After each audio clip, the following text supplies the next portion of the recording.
I love the Libertarians. You know, a lot of times, it's a true statement. Many times I will take a Republican aside. I'll ask him various policy questions, taxation, weed. And you ask a series of about 4 or 5 or 6 questions, and eventually I have to end up telling the Republican, excuse me, you're not a Republican, you're a Libertarian. Because most Republicans have some Libertarian in them. I mean, I look at Wayne Allen Root. His roots are in the Libertarian Party. And all I have to do is ask about 4 or 5 questions of just about any Republican. You'll find that most Republicans have a good deal of Libertarian in them. A guy that is running in CD4 for Congress, Gregg Luckner, is a Libertarian, and he joins us on our City National Bank guest hotline. Greg, good morning. Hello. Good morning, Greg. Hey, how's it going? It's going good. I want to ask you, and it's a question I ask every candidate that comes on this show. It takes money. It takes a ton of time. It cuts into family time. Why are you running? Obviously, Republicans and Democrats, they got tons more money to throw at a campaign like this. Why put yourself through this? Well, I think the major reason why I'm running is just to give people another option. I mean, I listened to your introduction, and I do think there are a lot more Libertarians out there than they know they are. And especially in this environment with the two-party system, just all negative going at each other, I feel like people really, they want another option. And the Libertarian Party in Nevada has actually been growing while the other parties have been shrinking in terms of registration and just, knowledge out there. So we're trying to get, as many people on board as we can, obviously. Yeah, me personally, I've been living out in North Las Vegas for like almost 15 years, and I feel like this is my district. I really feel like people haven't really represented us, and we need to give people a choice. I know that one of the things candidates do, whether it's Democrat, Republican, or a Libertarian or other third party, is you have to listen to the voters. You've been out, you've walked neighborhoods, you've knocked on doors in CD4. Tell me what people are telling you. What are the issues they really care about? Well, I mean, I moved to Nevada a while ago because I like the, anything goes, independent spirit, rugged individual mentality it had. And I always say that CD4 is one of the most libertarian districts in the country with legalized gambling, marijuana, and prostitution. Also, some of the most liberal gun laws. We have a lot of military and ex-military vets out here. But like most of Nevada, we built most of these towns, especially in the rural areas and the desert, out of hard work and pioneering spirit. And I feel like most of the people I've talked to in the rural areas especially, they just want to be left alone by the federal government and even by Carson City so that they can do their business and they can live their lifestyles the way they want. Even in the metro areas, they want less taxes, they want less hindrances to starting their own business. They just want less government interference in general. And I don't think they feel like the candidates that have been going to Washington to represent them have really been helping in that issue or even listening to what their specific issues are here in this district. Let me ask you, we hear about immigration, we hear about the bombings in Pittsburgh. A lot of different issues are out there right now. Is there one issue, though, that stands out above all that you hear about, whether it's healthcare or immigration? Is there one issue that stands out when you talk to voters? I think on a national level, the issues that are specific to Nevada are more along the lines of they want the Schedule 1 removal of marijuana so that it's more legal. It's legal federally. They are more interested in VA issues, getting vets more choices. They're definitely interested in healthcare and education. Those are two issues that are very big out here, and both of those, I feel like they've been batted back and forth by the two-party system without really good options, especially without free market solutions that I think I could provide if I was in the Congress. Again, Gregg Luckner joining us, CD4 Libertarian candidate. What is it like, when it comes to Crescent Hardy and when it comes to Stephen Horsford? They've got literally millions of dollars that they're throwing at this election. I'm guessing you don't have quite that much. No. Tell me how you compensate and still try and get your message out. Well, it's obviously it's difficult. I mean, I feel like the whole Libertarian Party as a whole, if we had, a few billionaires out there, and hundreds of millions of dollars like the other parties, we'd actually be, in charge of things. Basically, that's how much I think our message is received relative to the amount of money that we spend. Whether I win, lose, or draw, I think the main thing is that those tens of millions of dollars that Hardy and Horsford are spending are mostly negative against each other.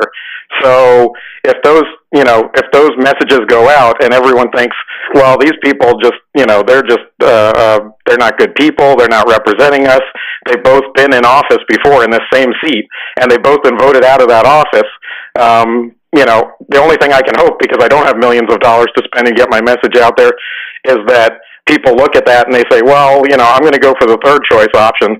I'm going to go for the next person on there, or, somebody that I maybe have heard of. And radio shows like yours and, going out to all the events that I've been going to, at least I've been trying to get the message out there that there is another option. Let me ask you, because I've seen polls in CD4, and I don't see you beating either Horsford or Crescent Hardy. Do you think you can win? And short of that, what would you hope to accomplish 1 week from today? Well, the funny thing is I haven't seen any, regular polls. I haven't seen any, not insider polls that even have me on the list. Like, they don't even put my name, or, there's three other people running besides me and Horsford and Hardy.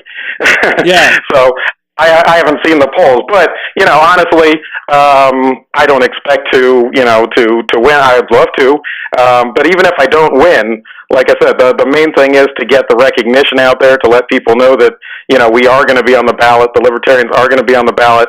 We do represent their values, and we'll do better over time. But I would just like to be able to make a good showing, and especially for the amount of money that we're spending versus what they're spending, I think we'll get a lot more votes per dollar than anyone else.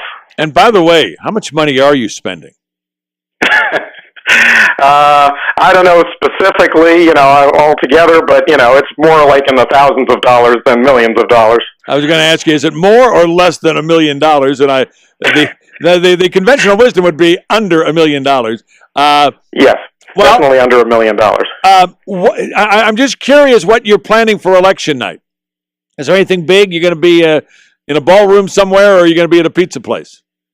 Yeah, no, we actually have an election night watch party for all the Libertarian candidates.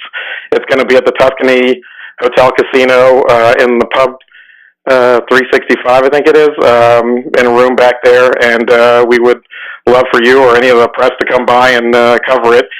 We have a number of candidates throughout the state that are running, and a lot in Clark County here.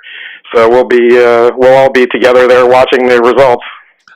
Let me just ask you: do you ever see the day? And I know I've talked with Brett Pojunas and others over the last number of years about the Libertarian Party and how they break through. Do you have any thoughts on how the Libertarian Party can break through? We've been talking for years about how, hey, maybe in a couple of years we can raise some money, we can get some cool candidates, and we can win some seats in Carson City. Tell me how that's going to happen. Well, I think, like I said, our strategy now is that we're going to run people, and we've got over 1% of the registered voters now, so we're on the ballot, and we can, try and have a slate of candidates. So people are used to seeing, the LPN next to somebody's name on the ballot. Then we've just got to get our recognition out there, which we're doing. We're getting a little more press now. We're gradually working our way into people's, knowledge of what's going on. And I think the two-party system right now, it's so divisive. This is our opportunity, really, because less and less people are signing up to be registered Republicans or Democrats. I mean, yes, and in a primary situation, sometimes they have to be because of the way we have our primaries. But we're getting more and more people signed up as libertarians specifically, or as independents, and then they're looking at us as an alternative. So it's a gradual process. I mean, we know that it's not going to happen overnight unless we get some huge infusion of money all of a sudden, and then we can really get our word out there. But as it is, we're making very good strides as we go each year. We obviously favor a two-party system in this country. I'm not sure where it came from, but the fact is that we've been operating as a two-party system for as long as I can remember, and dating back to 100 years, 200 years. Let me just ask you, how do we need a change of laws to allow more fairness for people like the Libertarian Party, the American Independent Party, whatever the third party would be? Well, we used to have, in terms of presidential debates, we used to have the League of Women Voters used to do the presidential debates, and they would be much more open to having different candidates in the debates and stuff. What we need is more, I wouldn't say laws, but we need to have more pressure put on the two-party system to be, not in charge of everything. I mean, when it comes to having debates, even on local issues, we have a big problem. Even though we're on the ballot, we have a certain amount of registered voters, we're the largest third party in the country, we still can't get into most of the debates because the two-party system always makes the rules so that you have to have $1 million or you have to have, 20-something% in the polls. That's the kind of thing we need to change, really, to get the third-party options out there. I think we just need the publicity more than anything else. We need to be able to be included. And like people like Gary Johnson have been fighting in court, and we've won a number of times to get into the national debates. But the two-party system keeps fighting it and keeps, debating it in court, so we can't get in. Greg, let me ask you, by the way, Gregg Luckner joining us, CD4 candidate. He's a libertarian, and he is running for CD4 against people like Crescent Hardy and Stephen Horsford. I'm curious, were there debates this election cycle in CD4, and were you a part of them? No, that's the odd thing, is they didn't even have a debate. And even if they did, they had published some of the criteria, and one of the criteria was you had to raise something like $1 million. I mean, I don't know that there's any third parties, especially in a local congressional race like this, that have raised $1 million basically, unless it's a candidate that's a billionaire that's spending their own money basically. So that's the kind of way that they exclude you without having a specific exclusion for third parties. They'll come up with something where they know that the two-party system can afford to do something like that. But like I said, they haven't even had any polls really that have me in there.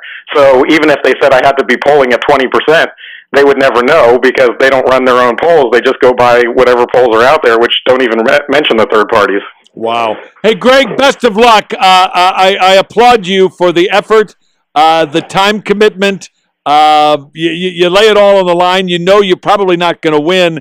But if folks at this late date want to help you or your campaign, where can they go? How can they help you? Well, I would appreciate anyone checking out my website at lucknerforcongress.com or on Facebook, Facebook/LucknerForCongress. You can find out more about me. Obviously, donate, sign up to help as much as we can at this point. I mean, with a week left, I just want to make sure everybody goes out and either early votes or votes on Election Day if they're registered to vote. And, like I said, if people would like to vote for another option, at least let the two-party system know that there's another option and that people are voting for that and people want change. Then they should vote for me and let it be known, instead of voting for who they think is going to win, vote for who they want to win. There you go. There you go. Thank you so much. Best of luck, and we'll see how you do on Election Day. Gregg Luckner, CD4 Libertarian candidate, joining us.